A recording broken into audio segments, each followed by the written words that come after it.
Welcome back to part 2 of Cinderella. As you know, yesterday we traveled from our wonderful country of the United States, from the state of Florida, and we traveled across the pond, as they say, across the Atlantic Ocean to Great Britain. If I can find it, it's up here. So Florida, down here,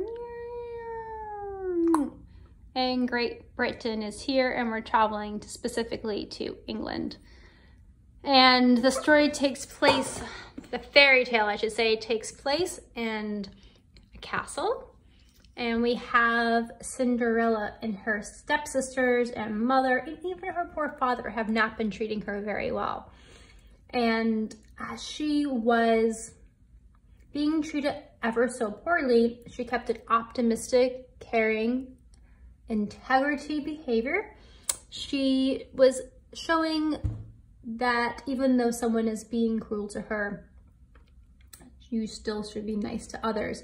That reminds me of the empty barn when the two brothers were being so mean to the little boy, the younger brother, and he was the one who actually won the prize, the younger brother, by filling the barn with candlelight, because he actually filled the barn from head to toe, ceiling to floor, left to right, and all the walls. So Cinderella reminds me of that young brother and that Latvian story. Okay, so we're going to continue reading today, part 2, and then tomorrow we're going to read part 3. Part 2 begins now. The fairy godmother then went to look for the mouse trap. In it were 6 sprightly mice. She told Cinderella to lift the door of the trap, and as Mouse scampered out, she tapped him with her wand. Each mouse was instantly turned to a handsome, spirited horse, and there in all was a fine set of 6 horses of a beautiful dappled mouse gray. Now for a coachman. I'll go see, said Cinderella, if there's a rat in the rat trap. We can make a coachman out of him. You're right, said Godmother. Go see. Cinderella brought the rat trap. In it were 3 plump rats. The fairy chose the one that had the most handsome whiskers. When she touched him with her wand, there was a sleek coachman with the most elegant mustaches you have ever seen. The fairy godmother said to Cinderella, "Go now into the garden. Behind the watering pot you will find 6 lizards. Bring them to me." Cinderella had hardly fetched the lizards when her godmother turned them into 6 footmen, who hopped up behind the carriage in their fancy livery and lace, and held on as if they had never done anything else in their lives. That fairy godmother certainly is magical. It's outstanding what she's been doing with all these everyday items that she's finding around the castle. Woo, look how beautiful Cinderella looks.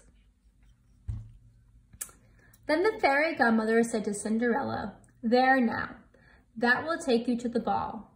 Are you not pleased?" "Oh yes, but must I go in these rags?" Her fairy godmother had scarcely touched Cinderella when her wand with her rags changed into a gown of gold and silver embroidered with rubies, pearls, and diamonds. Then she gave her a pair of little glass slippers, the prettiest in the whole world. So if you recall, coachman, the mouse was now a horse, the footman turned them into something fancy to escort Cinderella to the ball. Thus arrayed, Cinderella climbed into the coach, but her godmother charged her above all, "Do not stay a moment after midnight. If you do, your coach will turn back into a pumpkin, your horses into mice, and footmen into lizards, and your riches into rags." Cinderella promised her godmother that she would not fail to leave the ball before midnight. Away she went, beside herself with joy.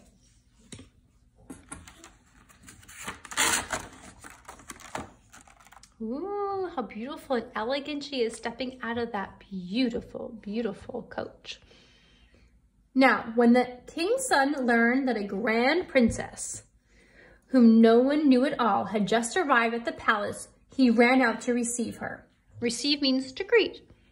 He offered her his hand as she alighted from the coach and led her into the ballroom, where all the company was assembled. Then a deep silence fell over the room. Everyone stopped dancing. The violin stopped playing. All eyes turned to the great beauty of this mysterious one. Only a low murmur rippled over the gathering. "Oh, how beautiful she is!"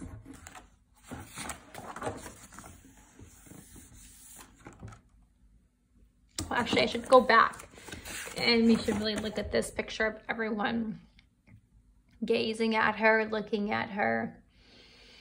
All eyes are on this beautiful woman that no one has ever seen before because she's been stuck in the castle, taking care of her sisters and her stepmother, doing all the chores.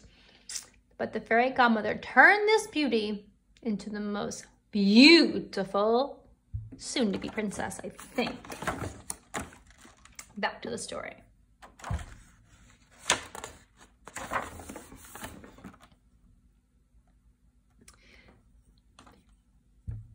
The king himself, old as he was, could not take his eyes off her and whispered in a low voice to the queen that it had been a long time since he had seen anyone so charming and beautiful. The ladies were busy studying her headdress and her gown in order to have some made just like them the next day. If only they could find stuffs as fine and workmanship as skillful. The young prince conducted Cinderella to the seat of the greatest honor and led her out on the floor to dance. She danced with so much grace that people wandered at her more than ever. A most splendid feast was served, but the prince did not taste a mouthful. So intent was he in gazing at Cinderella. Can anyone guess who these two ladies are?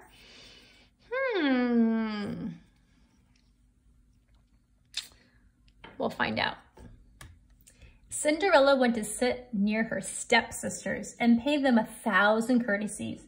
She shared with them some oranges and lemons that the young prince had given her. The sisters were completely astonished. They did not recognize her at all.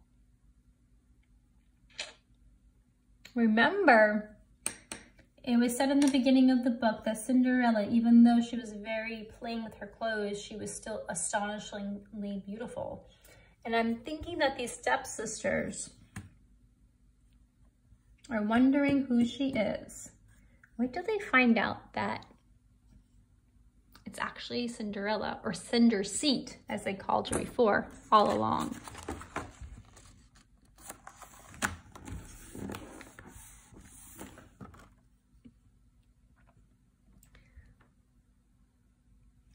Suddenly, Cinderella heard the clock chime 11 hours and 3/4. Pop quiz. We're going to stop right now. Those of you who are learning about time, learned about time. Does anyone know exactly what time it is? It was 11 3/4. Think about it. The clock is divided into 4 quarters. 25, 30. What could be the 3rd quarter? Let me know. Back to the story. She immediately made a deep curtsy to the company and hurried off as quickly as she could. When Cinderella got home, she went to look for her godmother and thanked her. Then she told her how she longed to go to the ball the following night. The prince had begged her to come. While she was telling her godmother everything that had happened at the ball, her 2 stepsisters knocked on the door.